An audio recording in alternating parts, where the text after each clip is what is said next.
So we know that. So if I said, look, I'm feeling so fulfilled and so upstanding, it doesn't make sense. So automatically we read our body language and we say, oh, are you feeling okay today? You don't look so good, or you're off color. And what do you mean off color and look so good? Something in your body. You never even said a word to me yet. Yet I'm making this assumption of you from what your body is saying. So we learn through practice by looking at the whole structure of the body. We look at where your feet point when you walk, because the mechanics of the body must function for you to perform properly, for your form. We look at how you stand, how you carry yourself, and a lot of these things used to be taught in schools, and what a wonderful thing for people to learn when they're very young, that they learn to carry themselves with a pride and dignity that is so important.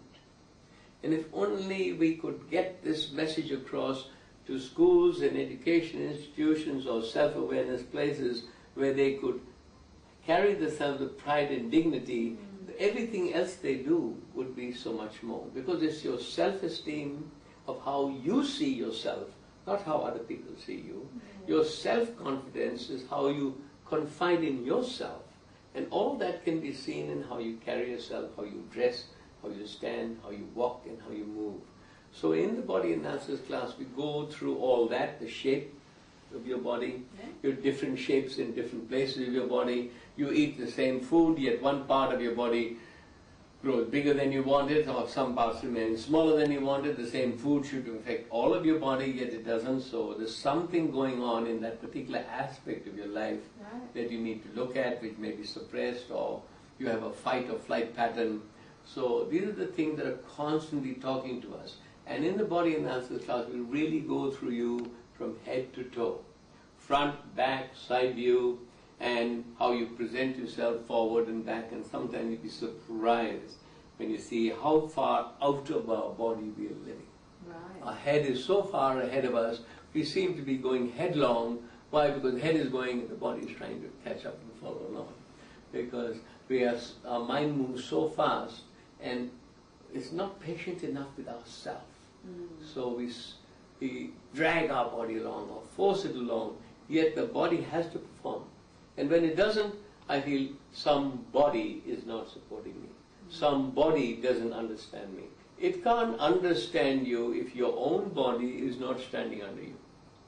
So if you really listen to language, your language is already telling you what is your body saying.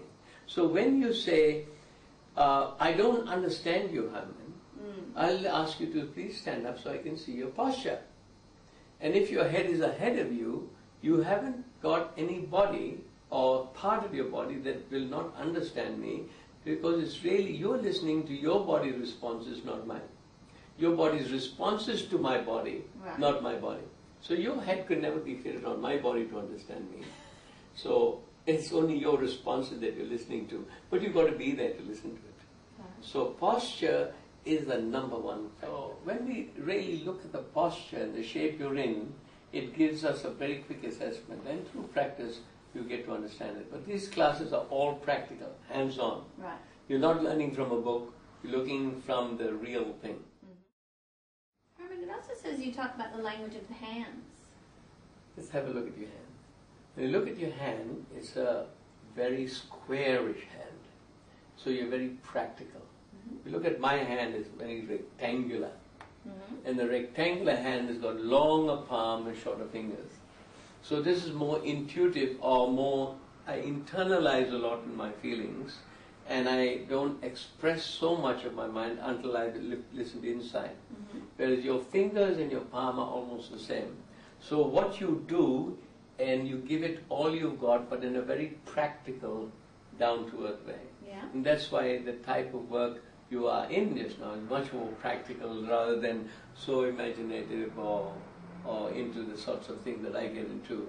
Where it's not that it's far out, because I have a very wide, solid hand. Whereas the hand is very slim and long, that can be more airy-fairy.